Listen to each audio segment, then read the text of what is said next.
This happened to me a couple of weeks ago, and despite what I want to believe, I think it's still an ongoing issue. I don't exactly live in the woods, but my house is on the outskirts of what I'd call a nature-filled suburb. Lots of trees, wildlife, and that sort of thing. One side of our house borders what I guess you could call a small woods, though it's more accurate to describe it as a wooded patch, since it's only about a quarter mile from our property to the neighboring road on the other side. That road leads up and connects to another street, and on the other side of that road is this massive body of water that I've always been curious about. Growing up, I assumed it was some kind of reservoir, since there are tons of no trespassing signs and government property signs posted all along the fence surrounding it. But here's the weird thing. The name of this supposed reservoir isn't listed on Google Maps or Apple Maps, which it definitely would be if it were an actual reservoir. I always found that kind of strange. I've looked it up multiple times over the years and never found any official information on it, but its presence has definitely been an interesting topic of conversation among my siblings and I. I'm on varsity cross country for my school, so I'm always looking for good places to run. That wooded area has become my go-to route because it's exactly a 2-mile loop, through that patch of woods, along that road by the water, then back around. It's way quieter than running in my actual neighborhood, which doesn't have sidewalks and has these twisty roads with terrible visibility where people drive way too fast. The season was fast approaching, so I had recently ramped up my runs. The day everything went down, I could have sworn I heard some rustling behind me as I was making my way back through the woods after my run, but I figured it was probably just an animal. Fast forward to that night.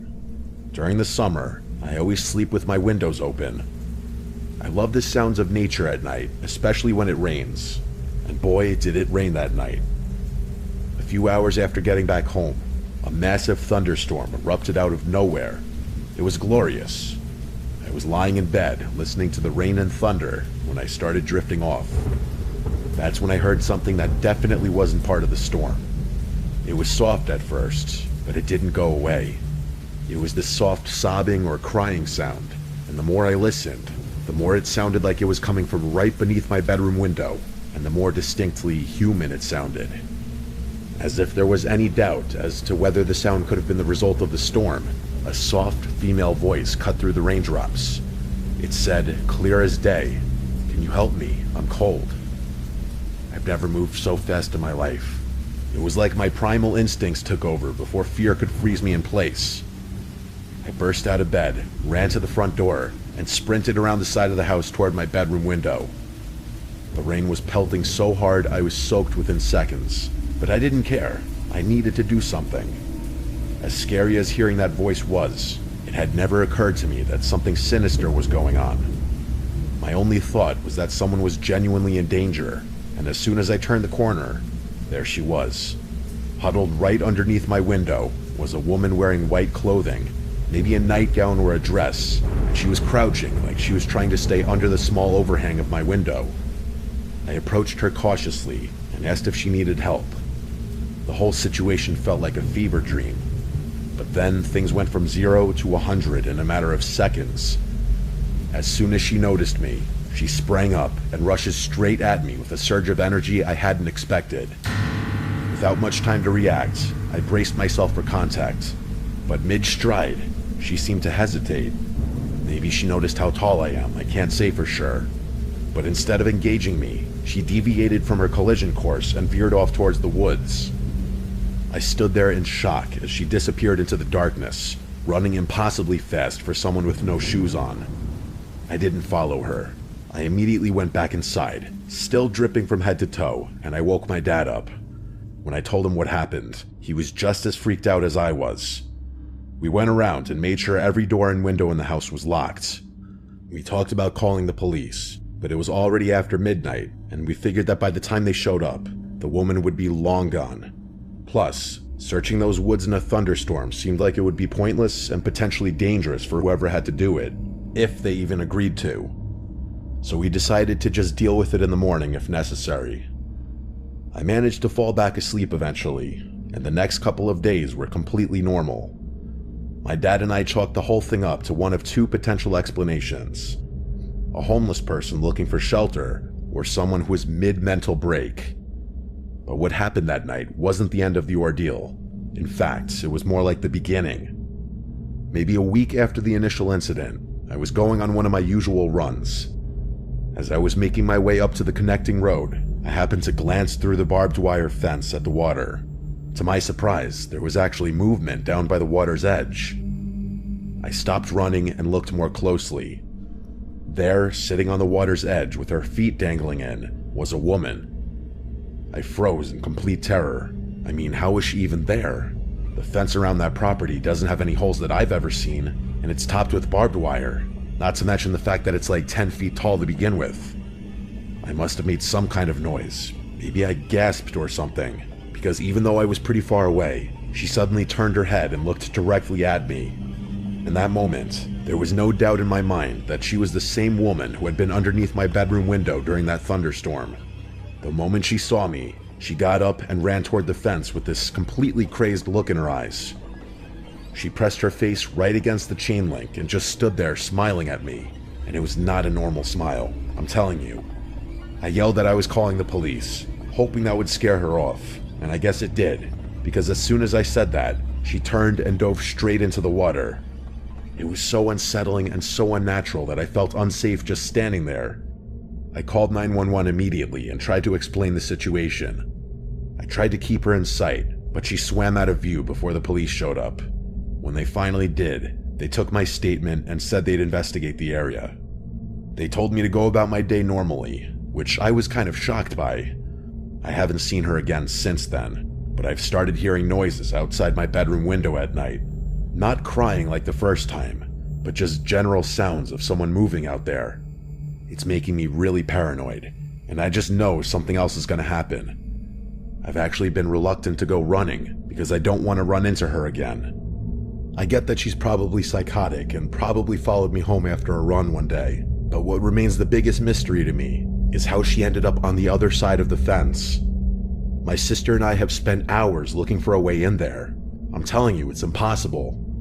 My cousin Nick is one of those conspiracy theorist types, and he's convinced that there's something more to the reservoir that the government wants to hide, but I think that's ridiculous. Still, I've never felt more unsettled than my own home.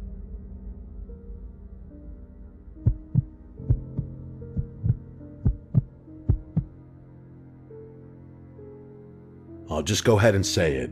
I'm a middle-aged man in a failed marriage. My wife and I fight over everything. I can't really remember what my wife and I were fighting about this time. Probably something stupid.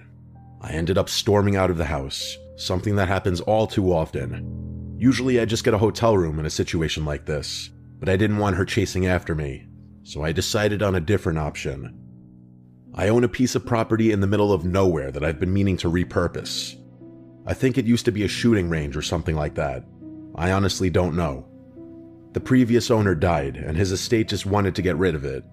The building itself is this weird concrete block structure with a few warehouse-type rooms downstairs and an office area upstairs. It's actually pretty big, despite being only a few rooms. I figured I'd spend the night there. There was no way she'd be able to find me.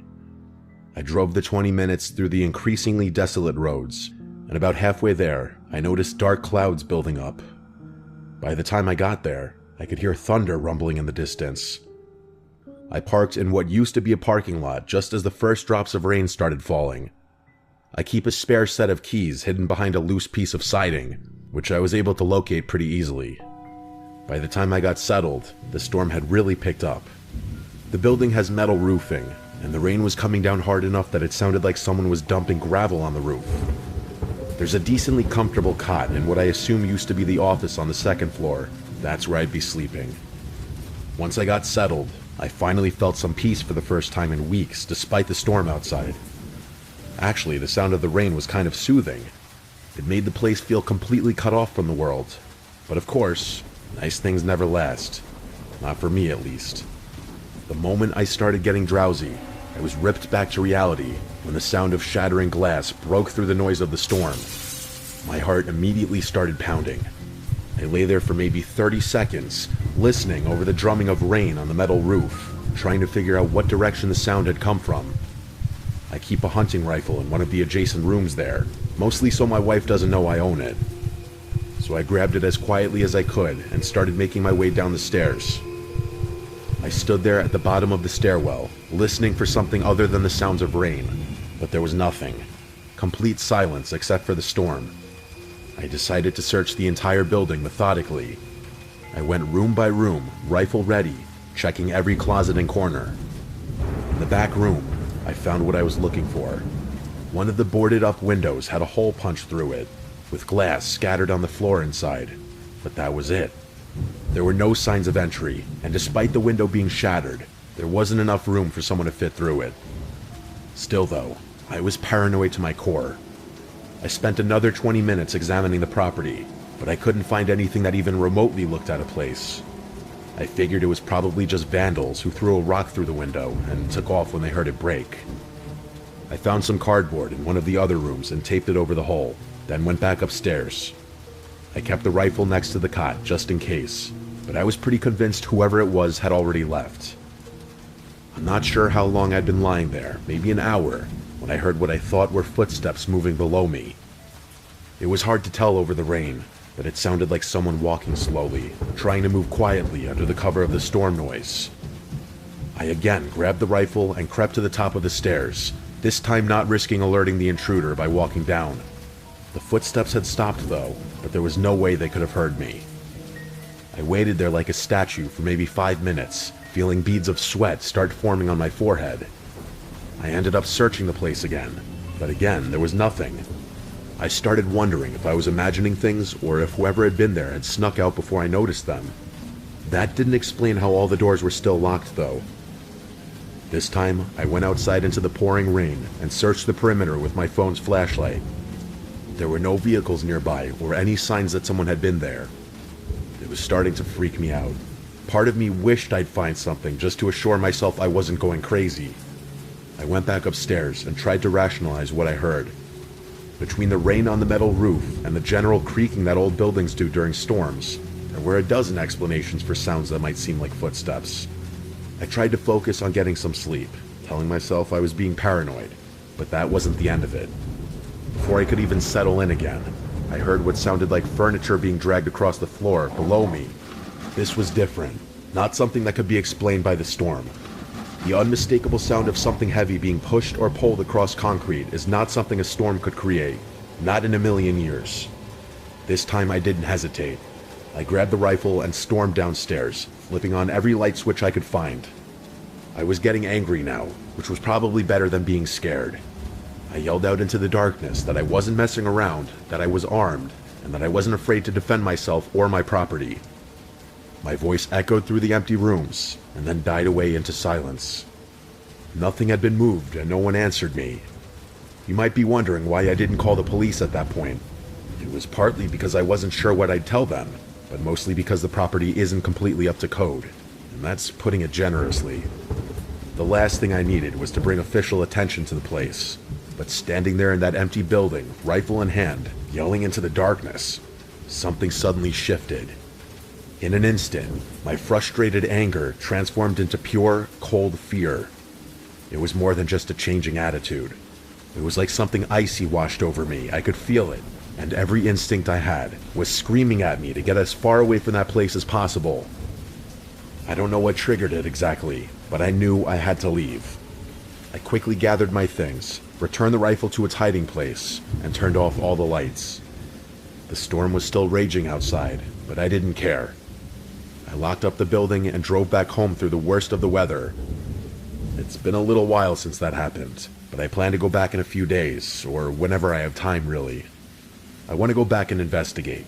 Maybe install some kind of security system to see if anything's actually happening there, or if it was just my imagination. As far as what actually happened that night, I have no idea. Either someone was actually there and was able to hide from me, or I'm starting to lose my mind. I don't know which is scarier, and I really don't want to think about any kind of third possibility, because that scares me even more.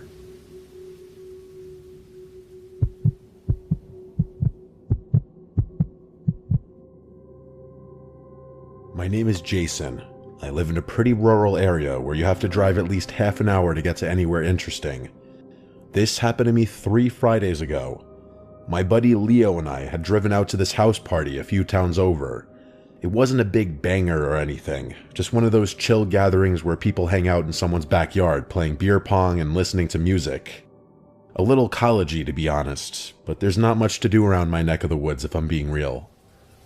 I was the DD that night, so I'd been nursing the same beer for like 3 hours while Leo was doing his usual thing, getting progressively louder and more philosophical as the night went on.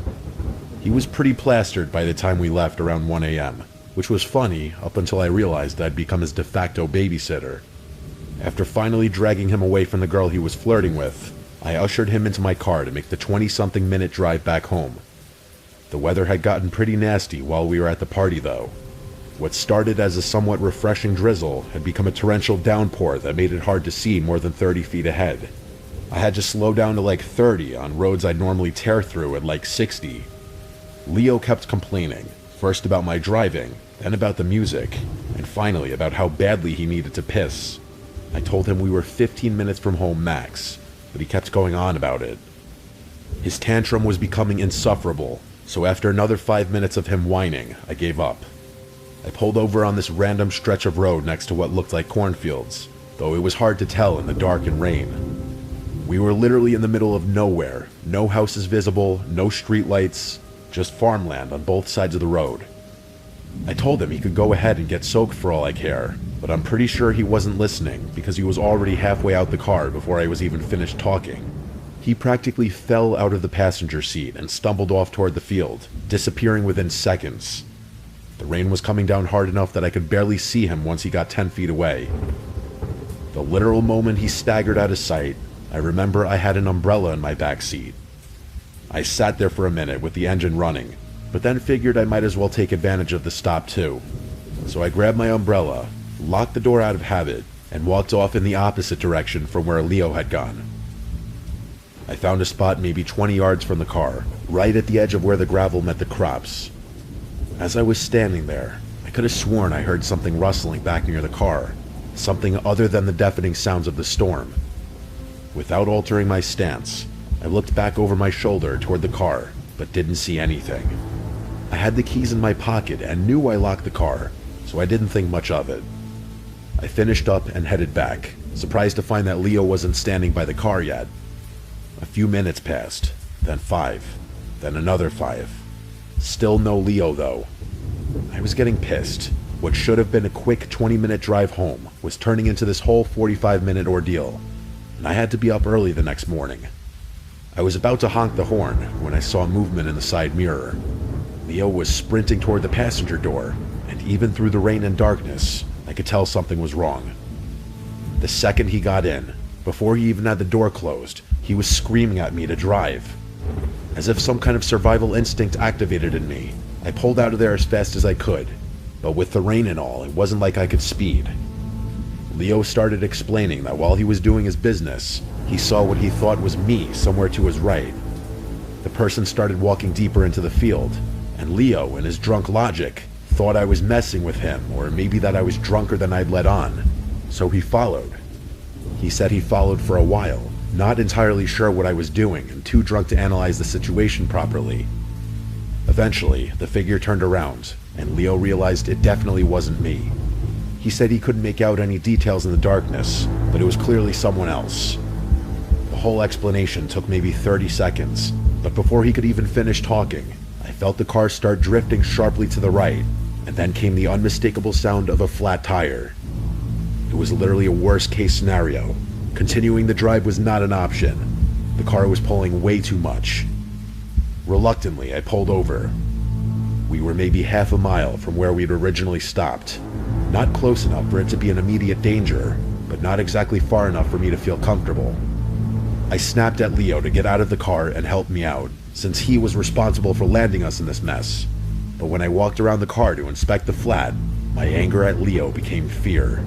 Pure fear. There, lodged in the sidewall of my rear passenger tire, was a screwdriver. There was about a 0% chance that it happened coincidentally. Someone had jammed it in there, and with force too, judging from how deep the puncture was. Leo started freaking out, but I snapped at him to get it together. The two of us rushed to change the tire, which was especially nerve-wracking in the pouring rain. I didn't want to think about who had sabotaged my car or why, but with every passing second, my hands got shakier and shakier. I felt like someone was going to catch up to us at any moment. The fear was so sickening, I actually started feeling nauseous, which is something that no nightmare can ever match. I was finishing tightening up the last lug nuts when all of a sudden, a scream rang out from somewhere behind us.